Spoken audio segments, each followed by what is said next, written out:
बहुतेक लोकांना हिरवे पालेभाजी खायचा कंटाळा येतो. जर अशी डाळ पालक केली ना, तर खरंच सांगते अजिबात खायला कंटाळा करणार नाही आणि तुम्हाला वारंवार करायला सांगते. चला तर मग डाळ पालक करण्यासाठी लागणारं साहित्य. तर आमच्याकडे डाळ भाजी बोलतात कारण मी विदर्भातली आहे. त्यासाठी थोडीशी डाळ, चणा डाळ हे चांगलं आणि पालक ही शिजवून घेतलेली आहे. फोडणीसाठी कांदा, टोमॅटो, मिरची, लसूण, कोथिंबीर, अख्खे जे काही खडे मसाले असतात ते, राई, जिरे आणि सोबतच कसुरी मेथी घेतलेली आहे आणि आपले जे काही गरम मसाले आहेत ते आता इथे बघा फोडणी तयारी करून घेतलेली आहे. फोडणीमध्ये मिरची, राई, जिरे, मोहरी आणि लसूण फोडणी देऊन घेतलेला आहे. सोबतच कांदा आपल्याला घालायचा आहे.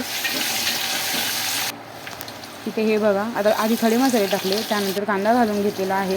कांदा छान परतून घेतल्याच्या नंतर त्यामध्ये आपले जे काही गरम मसाले आहे, जो आपला जे घाटी मसाला, हळद आणि मीठ जे काही घेतले होते ते टाकायचे आहेत. ते छान तेलामध्ये परतून घेतल्याच्या नंतर त्यामध्ये टोमॅटो ॲड करायचे आहेत.